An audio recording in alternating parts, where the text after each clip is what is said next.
Profanity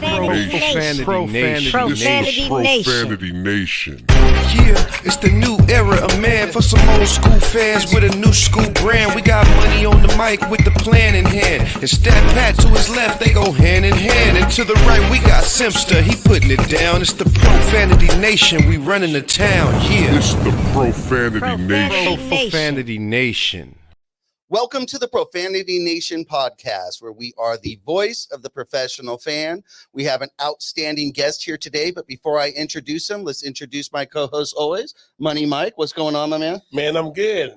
I beat Marco in fantasy football. You took on Marco Nunez, of course, from the waiver wire. So he was 3-0. We're going to talk about the injuries later on today. He's no longer 3-0. Yeah, he's no longer 3-0, man. I took him out today. Gotcha. Stat Pat, I think you're still 3-0. Well, no, I lost last week. You did? Okay. Yeah, so I don't think anyone's undefeated I don't know anymore. what I did this week. Right. You still not checking in? I still can't get in, dude. They still told me to schedule the draft. I'm the commissioner. They told me to schedule the draft. I'm like, wait a minute, I already scheduled the draft. We had the draft.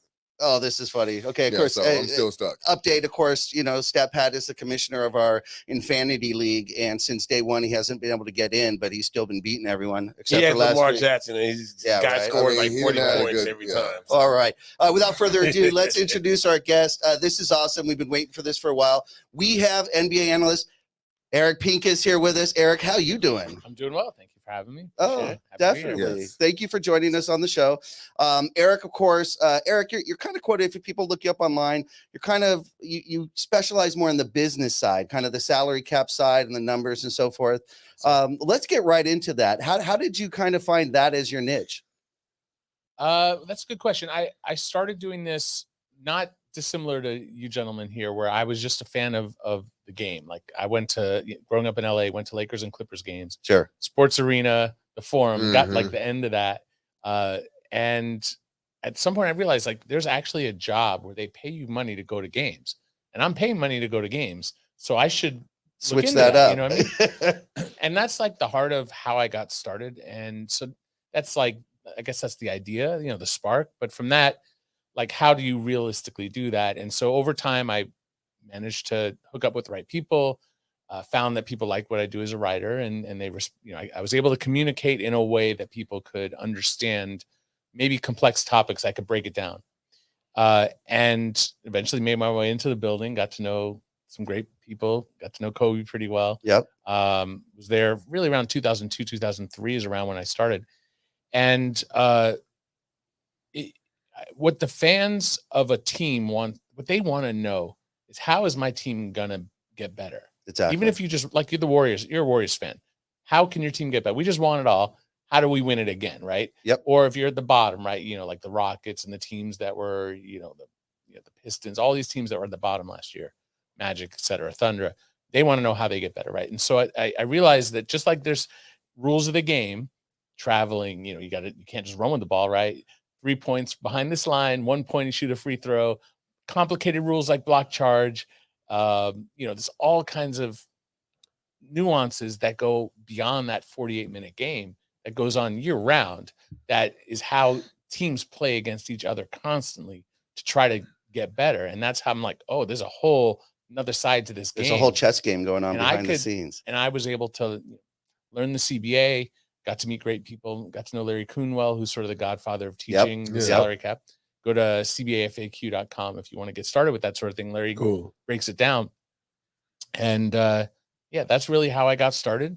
Found that I had a way of understanding that extra game, and through the years have managed to find out things about contracts and strategy that I think, I do well, but it's a matter of opinion. Yeah, no, obviously it resonates because people are following, people are reading, people are watching what you do. So obviously you take what a lot of people just don't understand, and it seems a little bit complicated, and it actually is complicated. And you break it down into terms that, like you said, the fans that just want to know how their team can get better, you explain it in a manner that they can actually grasp that. So that's definitely, I would imagine, key to your success, and we all appreciate it. That's for sure. I'm really curious in that aspect. From year to year, how much does that change? How much is there learning or adapting, or is it plug and play each year? I mean, there are certainly aspects that are plug and play, but I'm constantly learning and trying to, I mean, there are areas that come up that are like, I know the rule, but like, this is the first time I've seen this rule applied. So what exactly is the rule? And like, we had something where the Thunder got a disabled player exception. They picked up Mo Harkless in trade, turned him around almost immediately in a deal with the Rockets. And there were some questions about aggregation where some other media folk had suggested one thing and that didn't mesh with what I understood. So I'm reading, I'm copying sections of the CBA, sending it to people. This is my interpretation because there are the rules. And just because they're written one way doesn't mean that that's how the league interprets those. I would say interpretation is everything. Like the whole reason we have like a legal system in our country is because the written word is not clear. Like it's, what does the mean? That's been a debate in politics, right? Like, so yeah, like there's like where a comma could be, or, and it's like, if you know legal documents, like they have terms. So then like this refers to a term definition up here. So you kind of have to like copy and paste and put it all together.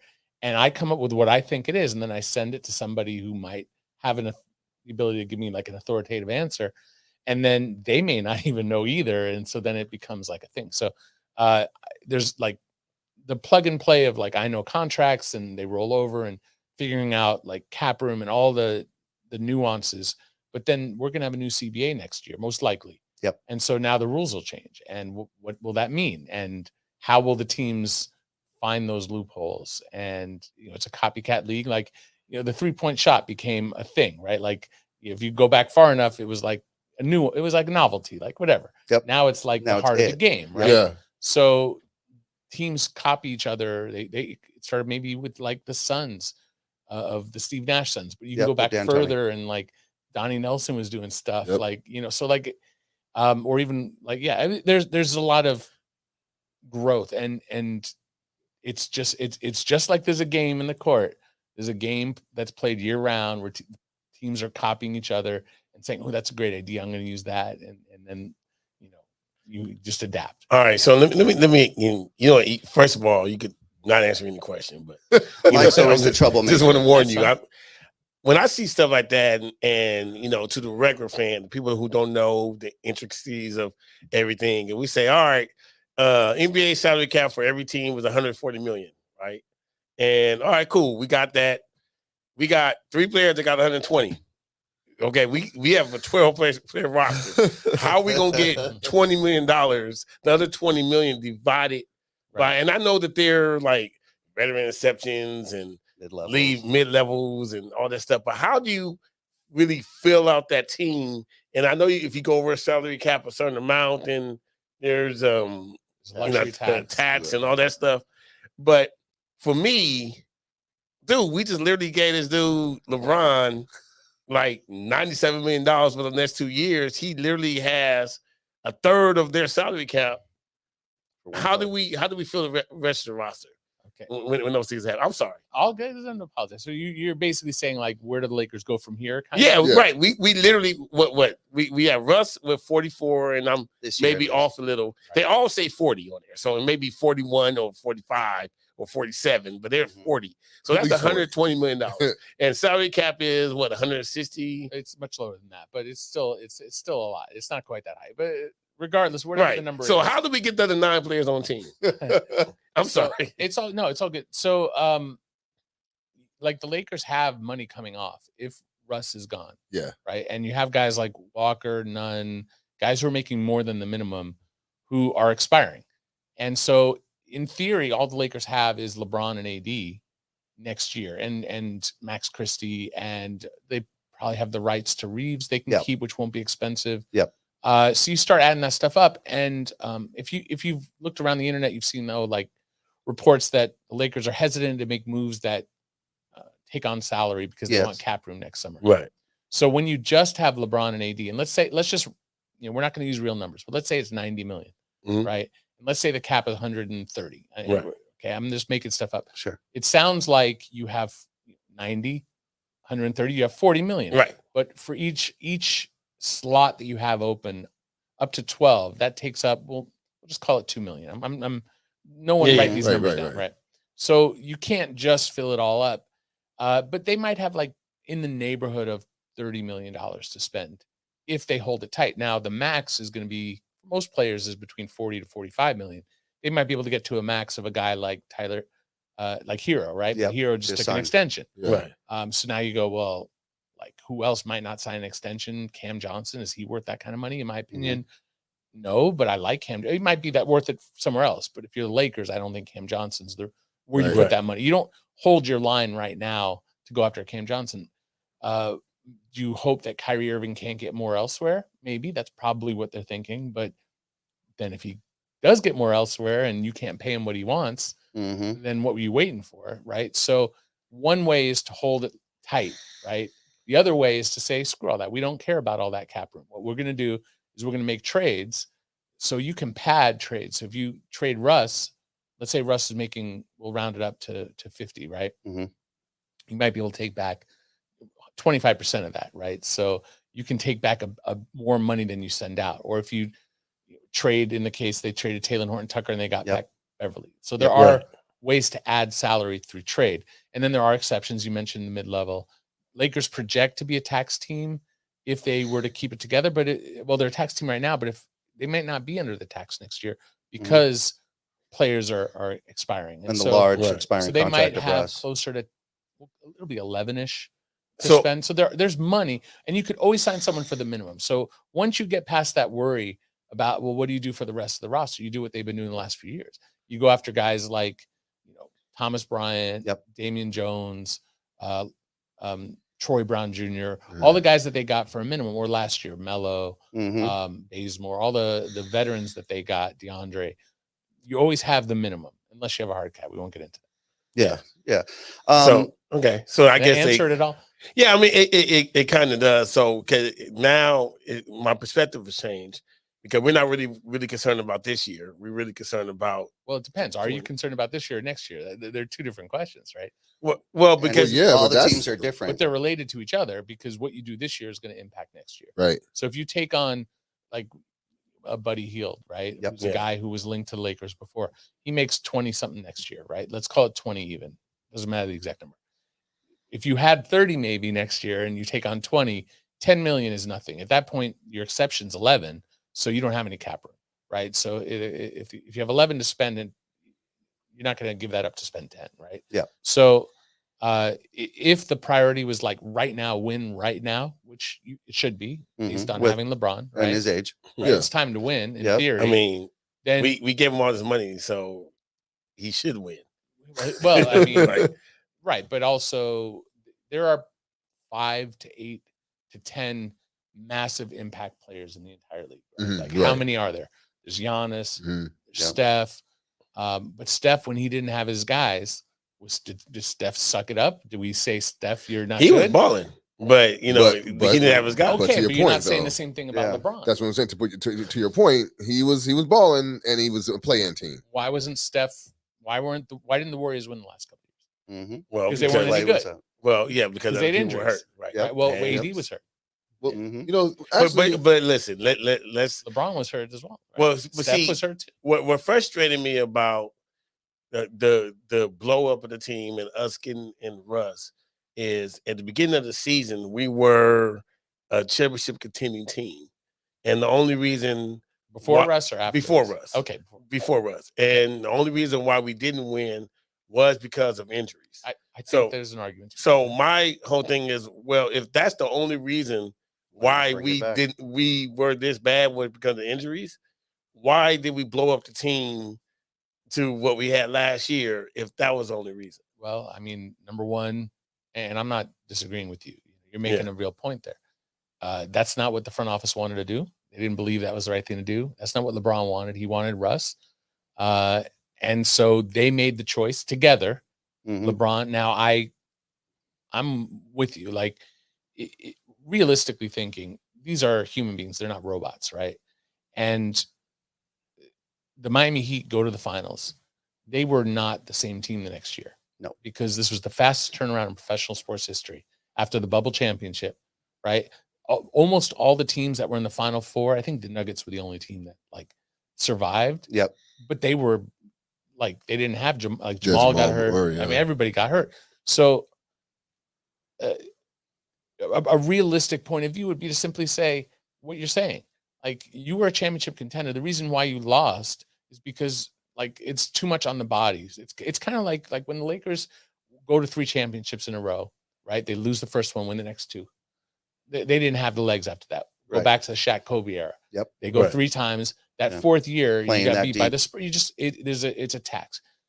That bubble championship and quick turnaround was kind of like that on steroids, right? So it wasn't a 3-year thing, but that was too much. So I'm closer to agreement where like, yeah, like if you kept everybody who Caruso, KCP, Kuzma, and added a Melo at that point, Right. and add like Monk, Just a couple key right? pieces. Melo and Monk at the minimums, Mhm. right? Yeah. Maybe they go whatever. Maybe Nunn, who Yeah. we got hurt. Right. And They Nunn make was it to the another guy playoffs who at was least. missed all year. So there's an argument to be made that you took a championship team. My point of view is like, you already have LeBron and you already have AD, right? Right. So you need to put athletes around them. Right. You need to put youth around them, energy, guys who can give them rest. So now you could say, well, LeBron needs help. He needs another star so that like he doesn't have to do it all. But LeBron's still going to do it all. Like, Yeah. it don't matter who's playing. Well, right? and that kind of was our argument. Like when we got Russ, we knew, you know what I mean, Profane Nation knew that it wasn't going to work because we know 2 things: The eye is test. that Westbrook is a ball dominant basketball player, LeBron is a ball dominant basketball Right. player, and they cannot coexist. Also, with Westbrook, he is a player that he's an energy guy, right? So he's a player that has to actually get into the rhythm of the game in order to be effective throughout the game. Where LeBron could come off the bench. That's why Melo was great coming off the bench because he's just a scorer. So, hey, Melo, go give me 15 That's right, points. He come in, start jacking up shots, and it's a perfect Mhm. combination because he doesn't, he could come in at any time and be effective. But we know the type of player Westbrook is. He's not effective unless he's really actually engaged in the game. I mean, perfect example is the Shaq and Kobe days when Phil Jackson told Kobe, hey, you can't score 40 points a game anymore. We got to feed the ball to Shaq to get him to be involved so that way he can be effective in the game. And I don't understand why, if we could recognize that as, just fans of the game, and they say we want Westbrook to come over here, what did they think, was going to happen other than what happened? One thing about that though, is like when you have all this talent together, to me, it falls somewhere on the coach. Like, how do you blend this talent together? And what is your plan for Westbrook? Like, we don't know to this day what Vogel had. We know they had a falling out. We know that. We know that happened. And no season. rotation. And That we could and why are you not staggering minutes? Like, Yeah. I'm just looking at the things. Like, I'm from the 300 section. I don't know much about basketball. I know enough, but you're the expert. You're the coach. I'm just seeing things just from the eyeball test. When I'm like, you could tell ball dominant person. You're in the starting lineup. Who's going to be the point guard? Who's going to be the shooting guard? It's not making sense to me. But I didn't understand what Vogel's plan was for Westbrook. And that's where I think everything got messed up. And if he would have put him in things that make him more successful on the court, I think it could work. That's what I'm saying. I'm not saying it's going to work now. I think when they're saying the Lakers are being a playing team, even with health now, all of a sudden with health, which is funny. And I'm just saying this right now. I'm going to put on record. Keep the same energy. If you're going to say AD is a top 20, is only number 20 player in the league, when he starts balling, don't all of a sudden elevate him with number 5 and say, well, LeBron got this kind of help. He got AD. He's a top 5 player in the league. No, he's not. He's not. 20. He's number 20. That's who he is. So don't try to elevate him now because of health, because you knew health was always the deciding factor when it comes to AD. Don't try to diminish him now because he can't stay healthy, and then all of a sudden he becomes healthy. Then you want to elevate him to not top 5, top 3. I heard top 3 after the bubble championship. He's top 3. You start hearing all these inflated numbers. Right. So it's like, okay, so now what is it going to be this year? Because I don't think that we're a playing team. People say we are. Mm-hmm. I don't think we are. I think we can be if we have a system that works, and if they buy in on the defensive end, like they did in 2019, 2020. I think that's a recipe for success for this team. But then we need to have the stars buy in to that defensive philosophy. Yeah, and that's right. where I think we're at. Well, there was a philosophy in 1920, right? That they won with, right? Did the coach just forget how to coach? You know what I'm saying? So to simply say it was Vogel, that's not enough. I'll give an example. Like years ago, my folks bought me like a jigsaw puzzle, right? And one of the things you're taught is like build the frame, the outside. sure. There were 5 corner pieces in the box. Like it was obviously defective. Like you can't put that puzzle together. There's no, Right. you know Just what I'm saying? doesn't work. That puzzle. So there's a point where with Vogel, he was given a roster that A, couldn't shoot, and B, couldn't defend. And any of his lineups that could defend couldn't score. And any of his lineups that could score couldn't defend. And he spent the whole season with a ton of injuries, lost none for the whole year. LeBron about half. AD played what he usually plays, which is like, whatever. Like, if he gets to 60, it's like, Yeah, right. That's what we want. The 62 60, games. 65. Man. So The last 65. but I'll say this, like, you're not, you may be absolutely right. And if you're right, then a new coach with a new philosophy, Darvin Ham should be able to get what wasn't there. It's a better roster on paper. You could argue right now the Lakers are underrated at this point because of how bad it was last year. I've talked to different executives around the league, and like one was like, yeah, they're a playoff team, and one was like, yeah, they're not even making the play-in. So we had 2 polls, but most were like in the either the top of the play-in or the bottom of the play-in. That's either 7 or 8 or 9 or 10. That's where most have, right? So I don't know where they're going to end up. Darvin's saying all the right things. He's embraced Russ, brought in Beverly. Beverly's embraced like all of the chemistry. If it exists, if there's chemistry to build, they're going to build it. But it also still might be a 5 corner piece, Team. jigsaw puzzle that don't work. So we don't know. And teams are negotiating with the Lakers if they're going to make a trade, assuming it's not going to work. And so the Lakers, they should wait and see. It's going to get, if it doesn't go well, it's going to be ugly, and they're going to pay hand over fist to get relief and trade. But they're already being fleeced anyways with the trade offers. Well, they're trying to be offers right fleeced now right now. are bad. Yeah, So I The Laker tax. I feel always. the Darvin Ham interview was Press what conference. he would do with Russell, and that's how he got the job, right? So, I mean, right, or finish up. I mean, Finish up. based on what we saw in the media, He's deserved a job for like Budenholzer coached in Atlanta with a bunch of great assistants, and all those assistants got jobs despite having fewer years in the business than Darvin Ham. Now we could debate what that is, but we probably have a sense of the NBA is trying to improve and has improved and is a leader in a lot of ways. They've been best at it, but that's great. It's not great. Like the history needs to improve. Darvin should have got his shot 5, 6, 7 years ago.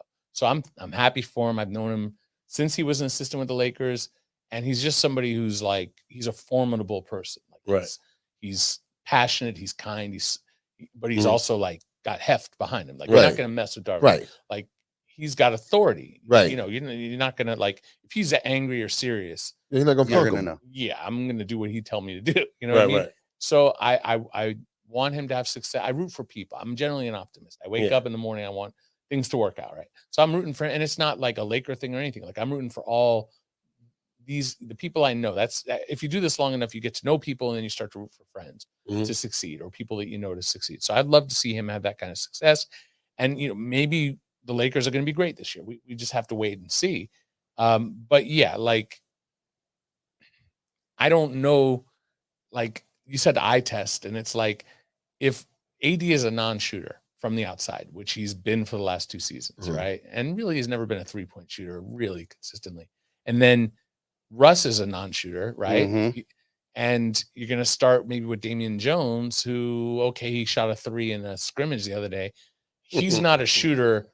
Yeah, like if he comes out and shoots 40% from 3, hey, God bless, right? But he's a non-shooter. So if you got 3 guys, if that's who they're starting, now they're putting none potentially in the starting lineup because he can shoot and he historically can shoot. So yeah, if he's a 38 to 40, right? And you have LeBron who can shoot, but now you got 3 other guys. You don't have to guard them. So you know, like what system is there Like It- I've coached at the I'm- youth but see- level. Like it doesn't matter what level. If you don't have to guard 3 players, Yeah, exactly. it don't matter. And- like and what for whatever system you reason- run. You like they and can for run whatever- around all they want. You just ignore them and Yeah. just clog the paint.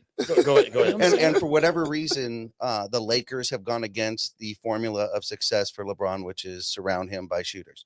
And they've continued to do that, and they continue to do that. What the rationale behind that is, we don't really understand. That's the question, wondering what's going on. Like they're trying to prove they can do it without wrapping him around, with Right. shooters. And they got it. Well, it's hard to find. Like they got Monk and they got Melo last year, who were Mhm. shooters, right? Yep. But neither of them are defenders. Now Monk, I thought, gave as much effort as he could. Yeah. I thought he applied himself defensively. They had successful lineups with him on the floor. With Reeves, it may have been more Reeves, of just like Reeves made up for, but at least Monk wasn't a full negative, right? Yeah. But they haven't done what, like, yeah, they've gotten some shooters, but they've been either too old or guys who don't defend. But it's hard. Like, there's not a lot of guys in the league who are like legit 6'6", 6'7", 6'8", good defenders, big, can shoot 38 to 40% from three. There's not a lot of guys like For that. the minimum. So for the minimum. For the minimum. Right? So, Because but- you're paying Well, that's the everything- thing for the minimum. Yeah, that's you're what it paying- is for the you put all- minimum. But they had Kuzma, and Kuzma was not a great 3-point shooter, but he But he did was great space the defense. but he spaced the floor. When Yeah. Kuz came in, he was terrible on defense, and he became a good defender. He came Right? better, yeah. Like KCP was a good shooter, not a great shooter, a streaky shooter. Yeah. But he busts his ass. I don't know. Yeah, you busts go. his Yeah, ass, go ahead. Yeah. busts his ass playing defense. You know, Yeah. like I think they underrated what they had and what those role players were because they weren't out there. Like when you play with a LeBron and an AD, you're not going to shine all the time on offense because like that's not your role. And I think they kind of lost sight of that. The people above, making the decisions. I think you need role players, and if you're looking for stars all the time, that star is going to have to be a role player with So- LeBron James. So I get that. So let's go back and asking, why did LeBron want Westbrook? I mean, because he knew Westbrook is the style of player that he was or is. He's not a player that would help his game. I mean, because he handpicked, Kevin Love and Bosh and he handpicked people that complimented him. How many stars end up being excellent general managers? None. Jerry West. Well, yeah, Okay. Yeah. That's true. Larry Bird did some of that for Yeah. a while, I think. Can't right? call Dumars a star, but Like, he Well, I mean, Dumars was an all-star. was an all-star. So I would say but Dumars he would probably was be. but he was, he But was, they are the exception. yeah, like Mitch Kupchak Mhm. was a role player Yeah. who spent most of his career hurt, or at least Mhm. certainly his Laker career hurt. Danny Ainge. Right. Danny Ainge was a hugely valuable part of what the Celtics were in that era. Yep. But he wasn't their top three No. guys. No. Right. He never had that heat on him. Right. Like He had Bird to Right, take the right. heat, of course. So understanding how to build a team is a complex thing. And LeBron, right or wrong, in this case, feels like he would, it feels like he understood he made a mistake here.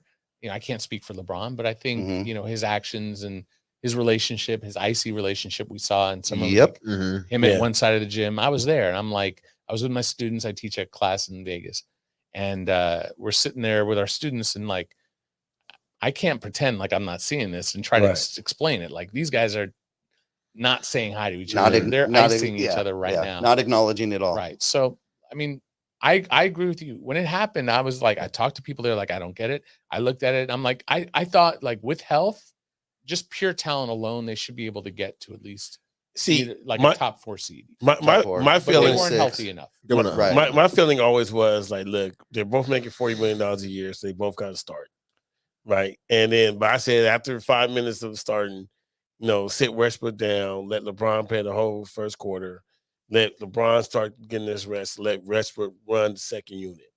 And that way Westbrook had the opportunity to be ball dominant without LeBron being out there Right. as Then much. And then if that LeBron's playing 36, then you're going to play Russ for 12. no. I mean, but the Yeah, second those are- quarter those are would be real Russ's.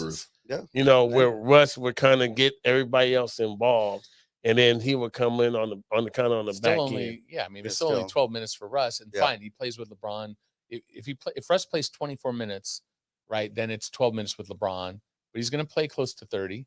Yeah. So to me, the whole debate of whether Russ should start or it's immaterial. Like, you invested in the guy, you got to figure out how to make it work. Yeah. It was a decision that I didn't agree with at the time, and it's a decision that doesn't look good right now. Right. But you know, Hasn't played. But out well. I would say they're this 0-0 right because now. because they've of the, lost 0 games. Right. Right. It's a fresh. You know, well, listen, I will tell you this, because of Darvin Ham, I'm really am interested to see what he's come up with, simply because I know that he got the job based on what he said, what he would do with Russell. His press conference about what he's feeling about Russell, he sold me. I figured we'll give him this 1 year to see what he could do with him, because I'm interested. The Lakers have tried to trade Russ since they had that interview with, I know. Darvin. That was the reason why they hired Darvin. That's Darvin said, I have a, what's your plan for, because they're like, we may, in so many words, we may not be able to trade Russ. So what are you going to do? Mhm. That's not the reason why you hired the guy. You hired the guy because he's so formidable. He's a, Yeah, he's a they have person. him for post Westbrook period. He was that's the for best sure. candidate. Like they looked at Terry Stotts, who I think is really qualified coach, but he's kind of the inverse of Vogel, like offensive instead of defensive minded. Yep. But someone who's been there, done that. Like, this was a time to go with somebody new and give someone a crack. And I was really happy they gave Darvin a crack. It wasn't because of what he would do with Russ. However, that contributed to the hire. Everybody, don't go anywhere. This is great. We're having a great conversation with the wonderful Eric Pincus. You're watching the Profanity Nation podcast on Infinity Studios. We'll be right back after a word from our sponsors.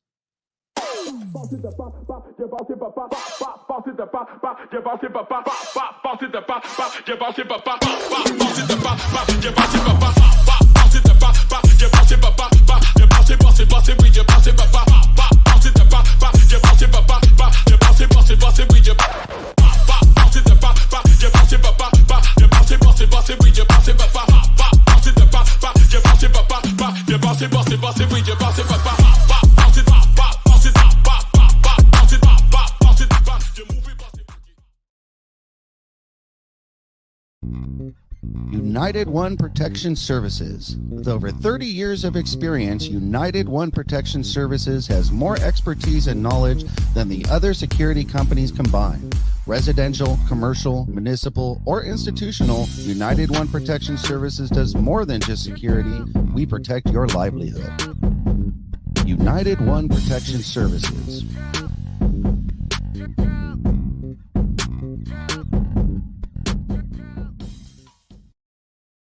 Hi, I'm Renee Starms of the Starms Agency. Do you know why 97% of startups fail? It's because they don't have the proper exposure. So for the first time ever, Infinity Studios and the Starms Agency have come together to provide you with the Little Guys Big Marketing Package. Now, this is for local Los Angeles businesses who are ready to launch, relaunch, or simply expose their business to grow. With this package, you're going to receive 6 months of online and offline marketing tactics in a customized plan for your business. You're also going to get a professional TV quality commercial filmed in an 1,800 square foot studio with multiple screening options. So if you're ready to grow, go ahead and click that link. We also have financing available. I'm looking forward to chat with you. Click the link and let's go. Welcome back to the show. Welcome back to the Profanity Nation podcast here on the Infinity Studios streaming channel. Again, our guest is Eric Pincus. Thank you very much for joining us. Stat Pat, you had a question. Yeah, man. Let's get to it. So why did they get rid of Caruso, man? Like, cause that's my guy, and I thought that he did so much for the team. He was one of those work, like those. He was able to just, like, we call him lunch pail guys. Like, what you really, like, just brought his lunch and he went to work and he did the dirty work that none of these stars wanted to do. I mean, I think sometimes when he was go ahead and do something in the court, they would get energized, especially like when he dunks on people. Like, they didn't know he could dunk on people. When he started dunking on people, like, oh, what do we have here? Yeah. And they would get energized based upon his play. And it's contagious. And it's contagious. So why didn't the Laker organization, I think it was when I'm talking about organization, mainly the front office, value that? I mean, even though it was going to cost them a little bit extra money to pay him, why then they Was it cost prohibitive? Aren't they paying Patrick Beverly more than what Caruso got? Thank you. So that's what they do. They learn the hard way. They learn the hard way. reactionary? You know, that brings my question up here. Seeing how that you dive deeper into the numbers, the caps, and all of these situations, you're looking more at the chess game being played behind the scenes, as well as the game on the court. But you're looking behind the scenes. Are there teams out there that just stand above the others from your point of view in the way that they process deals, the players that they sign, the salaries and such? Is that evident and very clear to you, or are all the teams relatively equal there? That's a complex question because there are some teams, I'm trying to word it properly, who are cute, you know, like they do all kinds of like little extras, you know. Can I They say the win. Clippers? They win. What's that now?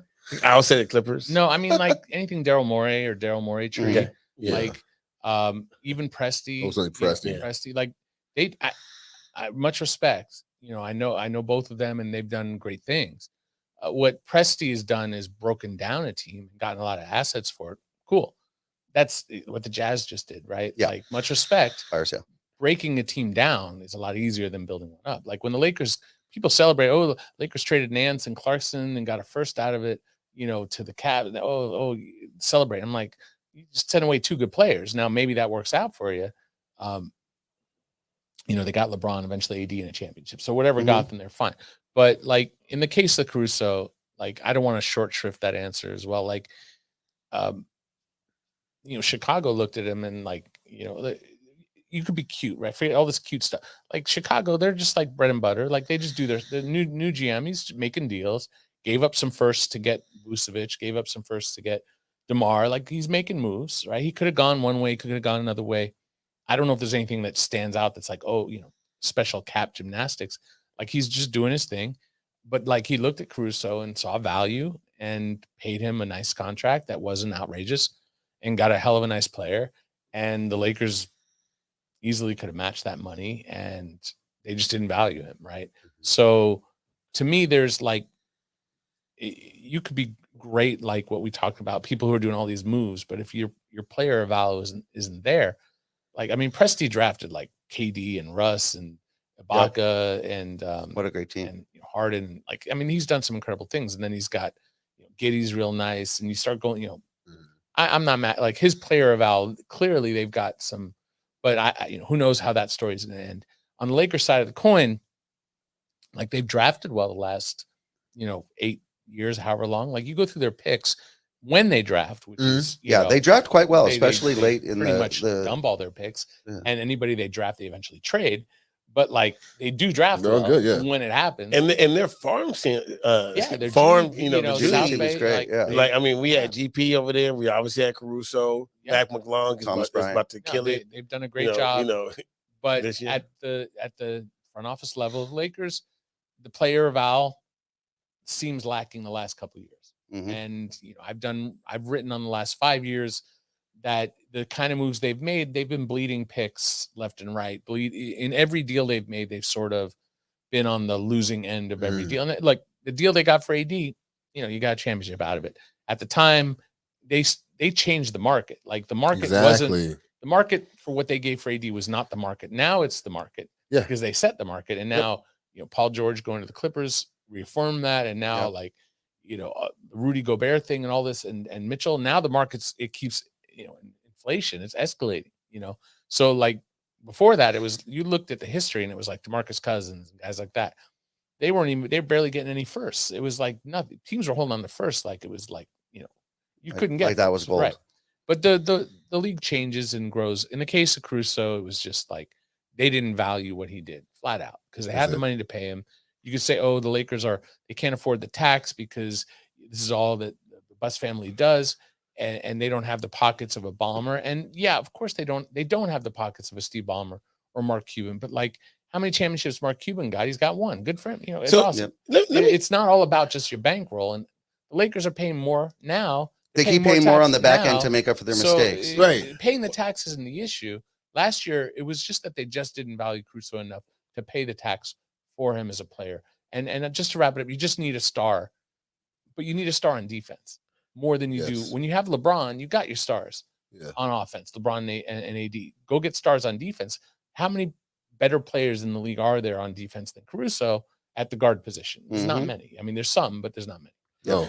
Let me ask you about that, because I mean, obviously there are billionaire owners, all around the league, and some that are not billionaire owners. But from a revenue perspective, and like I said, I'm just looking at it from a regular person. I'm saying how much is going out, how much is coming in. We know that jersey sales and all this stuff that LeBron, we were at the highest, even at the fact that we didn't even make the playoffs. The revenue that was generated by the Lakers, was what was all still at the top. So with that, I in my mind, I'm thinking, are we able to pay the luxury tax and still make a profit as an organization? Not And necessarily, they are paying not necessarily because Steve Ballmer is worth more than Jeannie Buss. You know what I mean? The Warriors right now are paying like an unprecedented amount of money. If you just take them out of the mix, then the Lakers are one of the highest spending teams in the league. The Clippers are spending a lot of money. They're happy to pay tax, but where you're seeing the difference is that, like, the Lakers have a small front office still. They do. They don't have a very large one. Clippers have one of the biggest in the league, but then so do like the Thunder have a pretty decent size amount. They have a decent staff.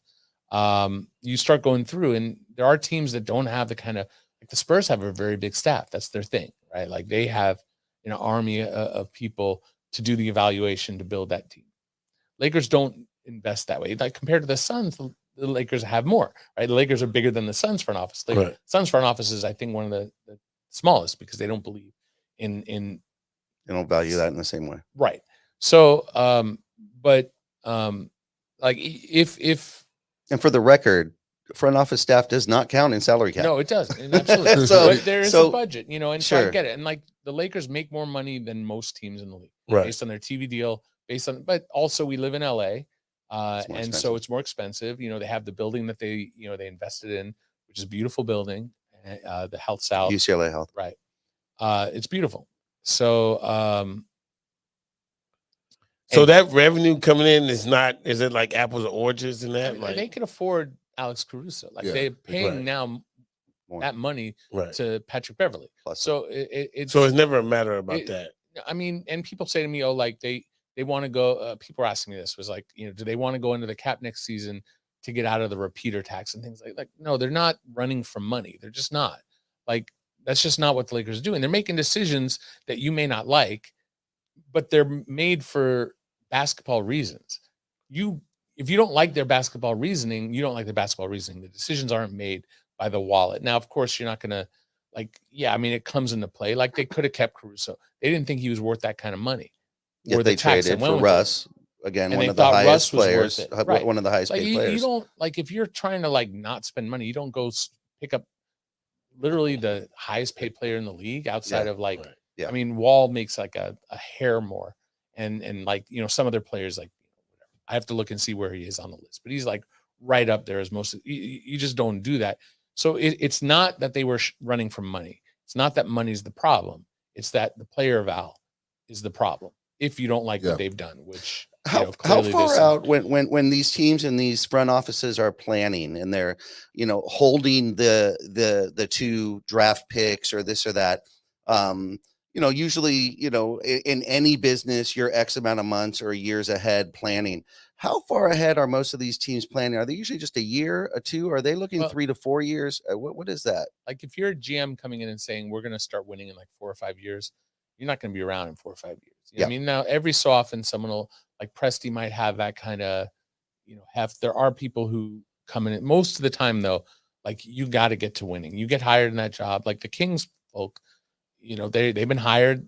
They're like near the end of their contracts, and they need to show results to stick around, like 3 years, 4 years. Mhm. So you only get so much time, and you come in with a plan. You say how you're going to execute it. The reality is everything is harder in life, just generally speaking.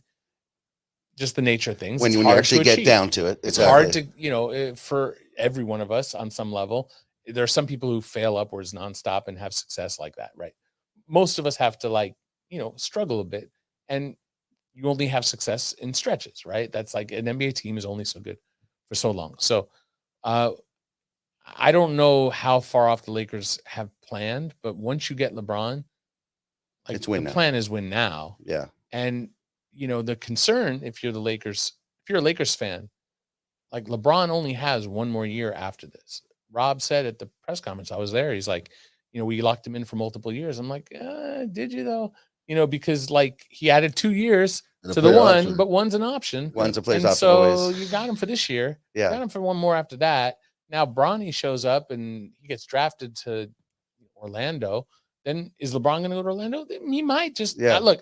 I have kids, and like I get it. Like there's no amount of money. Like Juwan Howard, right? He had an opportunity. Lakers tried to get him. He's got his second kid going. Was it Michigan? Right. Mhm, Right. mhm. He didn't want to leave. He didn't want to leave because this is a once in a life. He's made millions of dollars. There's no amount of money.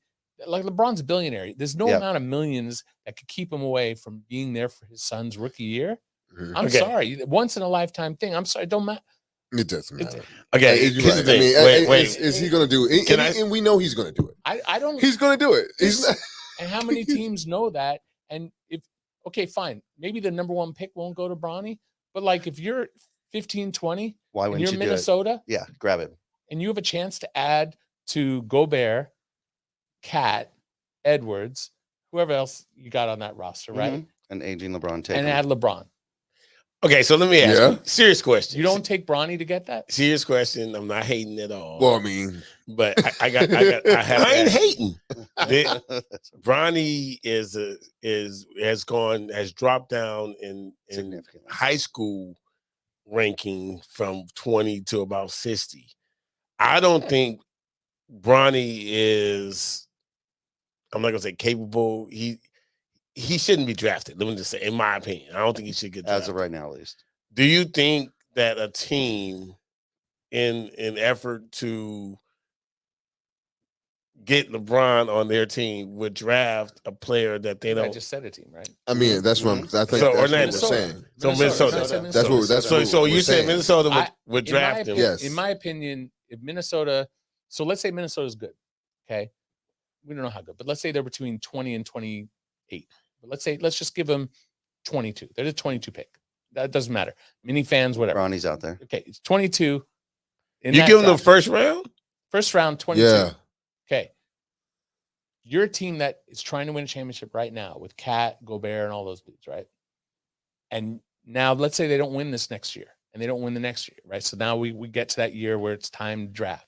They're 22 pick. They've been to the playoffs. They've done well, got to conference finals, whatever. Couldn't get over that hump.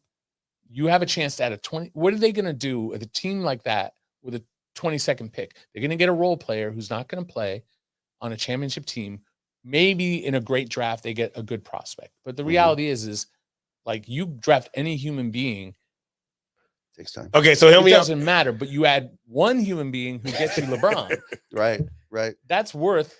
It don't matter if he can't dribble a basketball. Don't matter if he's at that 5 point, Okay, so Bronny's skills. You know what it you're- is, Mike. You know what it is, Okay, money. listen, I get You that. know what it But is. I get that. But LeBron but is a star. He brings people in the door. Yeah, you know what It it don't matter if is. he's 40, 45. That's it. And I rock with that. But isn't a first round? Isn't your contract guaranteed with there's 2 years an option? Yeah. So you get to have so LeBron you're gonna- for 2 years. Right. So you're gonna play? Well, you're gonna You ain't pay. got to play. I'm going to put him on the bench. Well, what is it like three? What's I mean, I know the contract is already it's Okay, $3 million. so look at it this way. A 22 round. In 2 years, Okay. do you think someone would trade a first round pick, a single first round pick at 20 for LeBron James? There you go. There you go. They That would. answers it. Oh, and you know what he would. At least they They get two would. players. You know for that. they would. They would. And so So you know so what's I feel guaranteed for- at 20? Like $3 I- million a year? It's the money don't even matter. that's what we're trying to. You trying to justify, financially, and I'm looking at if we are going to put it in financial terms. I'm looking at the marketability Right. of LeBron James. Right. So you're seeing it from a basketball standpoint and talk about salary. I'm like, F the salary. Let's talk about all the commercials that And- LeBron and the national games will be How on. many and, championships do the Timberwolves have in the NBA? Thank you. None. But the state How of many- Minnesota. How many times? How many championships LeBron got? You know what I'm saying? And then you have the marketability, right? And So you would draft, okay? Based upon. You're- So what we're saying is based No, I get upon it. that. I understand. We're not saying if you give me the numbers and you tell me that he dropped from 20 to 60. I mean, I'm you talking about nepotism, and I'm just I mean, Nah. ain't this whole It's not thing LeBron nepotism? doing it. the NBA is run on nepotism and cronyism. Yeah, ain't that the whole Okay. thing? Like people who run teams have last names that match other people. People get jobs, and like, Based on look, it. it is what it is. Now, Yeah, I understand from a Okay. coaching perspective. That's And- cool. but and Yeah. look, From just who player, you know, from who you're player related perspective? to. Man, he's the son And, of LeBron James. look, I'm not related to anybody in the NBA. It's not. I'm like 5'7". Like, it was never going to happen for me when it comes to being on the court. I have a lot of friends that I've made through the years, and that's helps. It's a part of the job. Sure. Is networking. Networking. So, but I can't control that aspect. And look, I pull. Bronny's a kid. He's a high school kid. I don't know what I don't know. I've never met him, and I wish him well in his life. I mean, he's growing up in a very fortunate, situation, being son of someone who's a billionaire. High And pressure. LeBron, though. I have a lot of respect for Bron as a lot of what he's done as a man, as a human. I do too. Role model. I love what LeBron is and doing I want, and it's off the court. it's tough for Bronny because he's going to be scrutinized. He's going to have to live up to that. All that. I get all that, but when we start talking about the business of basketball, which is what my job is, then we start saying, yeah, it doesn't matter how good of a basketball player he is. It's like trading a first to get LeBron. That's where I see it going. That's just Minnesota. We haven't talked about 29, 28 other teams. Right. Now would the Cavs do it? Maybe, but they had kind of a falling out, and it's LeBron. Maybe they don't. Yep. Maybe they do. Miami, Pat Riley. But probably Lakers not. wouldn't do it though, right? You don't I mean, think? no, We only have a Lakers second don't round. pick. Lakers don't even have the pick. We don't have even pick. Yeah. So that's the thing. Yeah, but I mean, They- okay. Nah, it's not it's happening. up We're to not David going Griffin. to get a first rounder. Look at it this way. David Griffin, right? Mhm. He has the right to get the 2024 or 2025 Laker first. He's got a team that's on the verge in their mind, right? They're right there. They got to the playoffs. They got Zion coming back, gotten CJ, Yep. right? They just gave Nance. They got Ingram. They got Yeah. this nice team, right? Let's say this next year they get a little further. Instead of being a play-in team in a first round, now they get a second round team. Now the next year after that, now they have a chance. Do we keep Lakers pick, or do we wait to 25, or maybe with 2024 we'll take that pick, we'll draft Bronny, and then we'll steal LeBron? Right. Okay, so now we got two teams. It's all about options. Okay, now we got two teams. That's All right, crazy. that's 2 out of 30, right? So you go down. That's crazy. Would Steve Ballmer do it? I don't know. He might do it. Yeah, he would do it. With- I think Bama would do it. Oh my God, I think he would do it. Okay, so now you steal LeBron James from the Lakers. Yep. And Yep. you go to your new building. It's in a great Inglewood? story. Yeah. Oh, that's a great story. Yeah. So You like, see it now. I mean, the logistics and the showmanship The behind marketing. the marketing behind they it. just came up with 3. Now, like I Yeah. said, I don't know if the Spurs do it. I don't know if the Heat do it. But we I don't all know if agree the that Ca- the Bronny is Cavs not are good enough to play in the Olympian. league, though. Would the I ain't Knicks saying do it? so. Yeah. Yes. Okay, the Knicks do it. Well, they Oh my would try, God. but then they would mess it up somehow. Yeah, well, What- that's reasonable. Somehow But, they'd like, get Bronny and mess I up mean, the there are- LeBron like, part. the Warriors might not do it. I don't know Right. where the Warriors are going to be at that point, Right. but Right. like we can find. I feel like it's harder to find teams that Wouldn't won't do it Yeah. than it Than is that. that would. Yeah. Yeah. And that we're talking about That's- in the 20s. What if what were we talking about? If we're talking about the number 1 pick, I don't know. I don't know. I don't know how high this goes. Why are we doing that? Right. So All right. That's For the league. LeBron. like For LeBron. For LeBron. Now, look, he'll That's be what we're for- doing. So, it okay, for. let me ask you a serious question then. Is that considered tampering? Like, hey, LeBron, will you come over we'll draft your kid if you agree I to opt mean, out? As long If as you they say don't it like talk that, about I'm it. just, yes. I'm just asking. If you say it like So, that, yes. Yeah, like that. You can't contact him while he's under contract. You can contact him in July. Now, what's legal and what happens are two different things. Right. I So, get that. Great right. question. Like teams communicate outside the bounds of what's legal. Period. And for the- that's just the nature. And for the record, players can talk to other players all the time, right? The league doesn't crack down on that because it's basically impossible. It's So, impossible to yeah. do. Right. So I mean, so you can literally Kyrie having you can literally off the record little have a conversation. Hey, with can you do me KD a and favor? LeBron. LeBron's Call made up it pretty LeBron. clear what his intentions are. Yeah, And- LeBron's put it out there, so Right. the teams don't have to communicate with so him. from the bring it back to the Lakers, like if you trade 2027 and 2029, That's and then so LeBron far away. leaves, LeBron leaves after one more year, and now you go into that kind of like, well, maybe they get people with cap room, or maybe they don't. AD probably opts out and leaves too. Now you're starting over. Maybe they rebuild quickly. Maybe they don't. Teams are very interested in that in those picks. 2027 pick. Yeah, it's valuable. because I don't think teams have a lot of faith in the current leadership that the Lakers have, based on their track record, based on the kind of stuff I've written on 5 years of deals that are very iffy, and the Russ decision. Now you're not so confident that this team's just gonna. It's not like you got like Jerry West there, or like someone who.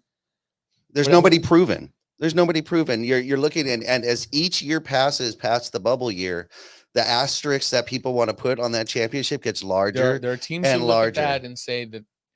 Obviously, Laker fans don't agree. Lakers don't agree, but some other teams look at that and say the reason they won is because LeBron got a ton of extra rest. AD was healthy because he finally got some rest. And yeah, LeBron is mentally tough. And when you have a leader like LeBron, this is a credit to him in a bubble situation where other players can't cope with that situation. LeBron's the guy you want to have you lead that through. He's the general that can get you through that. LeBron. So is it as much as like the Lakers put a great team together? Like they were a bad shooting team that year. People say, like they were not a good shooting team. They were about as good the next year when they went out and started. They kept trying to get more and add shooters and stuff. They just got worse. So, but to that point though, when it comes to the bubble championship, I keep hearing people like try to say that there's an asterisk to that. And correct me if I'm wrong, but when the Lakers before the whole thing went down at one point 24-3. They lost the first game and they rattled off and they went 24-3. That I don't think the Spurs deserve an asterisk the year they won. Like I don't buy all teams play, but I do talk to other teams and people and agents and other people in other organizations and whatnot. And there's a perception that like the Lakers are not headed into a good place and that they won. It's like a broken clock is right twice a day. And that's kind of the logic of why they won from some people's point of view. And if those are the teams that are trying to negotiate with the Lakers to get that 2027, 2029, those picks are valuable to them because they don't have the confidence that the Lakers can fix this. And because they get all the assets. Right. And then by 2029, maybe they figure it out. But by that time, you ain't got the picks. But I mean, 2027, 29, those are, and Rob said it correctly. They can only trade these once. He said that at media day, and it's legit. They can only trade it once. So do you do the what is it? The buddy and but see the thing is like so the funny thing about that whole and I know we got to go. I mean because we're running up against it, but it's like we were flirting with the Kyrie thing so long that I think a more savvy front office would have pivoted way early before the price tag got way too high for Buddy Hield and Miles Turner because at the time Kyrie and they were asking for 2 first round picks and supposedly what was coming out the Pacers are only asking for 1. That's not true. I mean that's what the papers are saying. I mean obviously Pacers were always asking. Okay, so first I heard that it was like basically what I was reading it was a 2. And then Pacers, then all of a sudden it seemed like they just upped it up. The Pacers said from the start, from what I understand, that they had offers for Turner for 1, and they need to trade him. They would need 2. They can trade him somewhere else. They've also told teams that they're not interested in trading Turner. So their owner doesn't want to tank.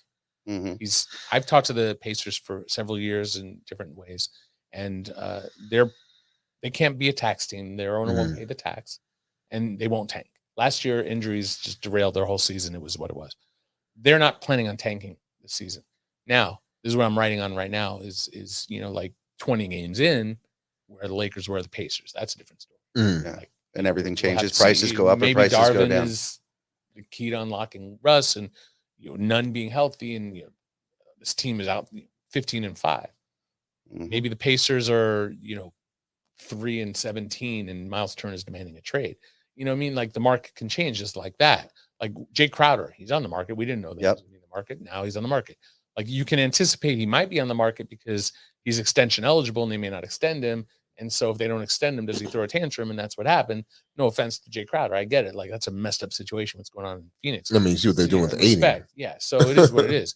So, these are the kind of things that have to be resolved. And we just need time to resolve it. But I don't know if there was ever an opportunity that the Lakers had to strike. Okay.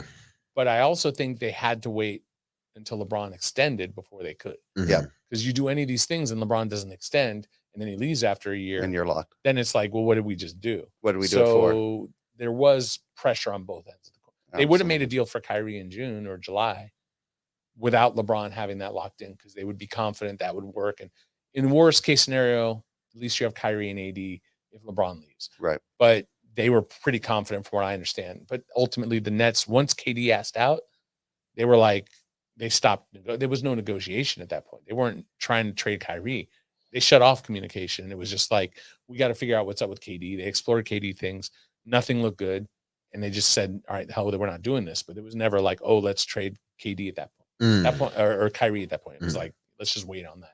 So the Lakers never had that window unless it was in June before KD's trade. Right. Even came up. Had they offered 2 picks Might in have got done. June, I bet they could have gotten something done. Would have got done. Guys, we can continue this all night. I actually have a ton of questions, but we are running out of time. And we always finish our show with a segment we call Money Mike's Out of Bounds. It's pretty simple, Eric. Money Mike's going to go ahead and share his opinions or thoughts on a topic, and he wants to know if his thoughts are in bounds or out of bounds. Money Mike, you've got the mic.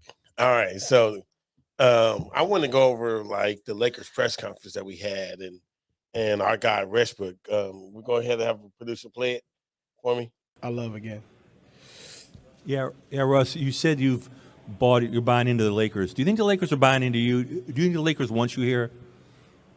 I mean, whether that they want me here or not, it doesn't really matter. Honestly, my job is to be a professional, show up to work like I've always done thus far, do my job the best way I know how to, and that's it. I mean, we all have jobs that sometimes people at our jobs don't like us or don't want us there, as you guys probably can attest to in any other job across the world. And as a professional and as a working man, I have to do my job and do it the best way I know how to be able to support and take care of my family, and that's what I would do. Okay, so look, this is the most ridiculous answer that I've ever seen anybody give, right? First of all, you're making $47 million, right? And every Russell Westbrook I have seen, the reason why Kobe loved this guy was because he knew he could take over the league, command the game. He showed all this confidence. You telling me that, all right, I'm just going to come and just do my job. All that means is you're going to show up in uniform and dribble the ball and maybe make a layup. Am I out of bounds for saying that this guy should have answered that question with way more confidence? He should have said something like, yeah, they were trying to trade me, but they couldn't, and I'm going to show them why they shouldn't have. And I'm going to go in, I'm going to tear it up. Am I out of bounds for saying that what he gave me is the worst answer ever in history? We'll start with you, Eric. Oof. I know you in the media, you don't have to answer, but I'm just saying. No. Come on, man. Like, I'm just going to do my job. Your job is to come play dressed up in the uniform and dribble the ball. I need you to tear up the league. I need that confidence. I need all that. I mean, I don't think you're out of bounds, but I also think this is a nuanced, complicated issue. And I think he honestly answered the question fairly. Like, he's showing up. He knows, dating back to February or before February, that LeBron wanted him out. They wanted to trade him. They tried to trade him. They tried to trade him in June. They tried to trade him in July, tried to trade him in August. And now here we are, and he hasn't been traded. And so he's a all heart kind of guy. Yep, very proud. Right. How do you have that heart with these people who want him gone? You know why? Because you got Patrick Beverly got your back now. You know what I'm saying? Step Pat. I think you're in bounds. Only reason why I'm saying that is because it just feels like he's a defeated player right now. He just feels like there's no confidence in him. And I think when he came back home, right? He came back home to LA. This is his home. And I don't know, but the Laker fans are toxic right now. Like, we're really, really toxic. And if you're messing up, they're going to get on you, and they're going to get really, really on you. And I don't think he would expecting that. Being from LA, he should have known kind of like how the Laker fans are. I mean, especially if you're looking at the whole Danny Green situation about 2 years ago, man, that should have let you know exactly how they were, because they were trying to ship him out. He missed any kind of threes at the buzzer. They were trying to get him out of either. Even though Danny Green was a pretty good player for the Lakers, they still wanted to get him out if he did anything that was not contributing to any wins. Like, he could play the best defense in the world, but it didn't matter. Perfect. You missed the shot at the end of the buzzer. Oh, you gotta go. So they were doing the same thing with Westbrook, and I think he was kind of like taken aback by it a little bit. And he didn't. I mean, front office, LeBron, one thing. The fans, like, I'm not even welcome at my own home. Yeah. That's kind of like, why am I, I kind of like, why am I here and stuff. So, yeah, could he answered it a little bit differently? Yes. But I think he just waiting on the call. Like he's just waiting on the call at this point. I'm going inbounds, Money Mike, and the reason why I'm going inbounds is I'm going to take Shaq's point of view and say that it was apparent that Westbrook was a little bit passive last season, and he didn't come in and play his game. He came in and tried to meld with the team, and he should have just came in and played his game, and that's really the only thing that will work for him.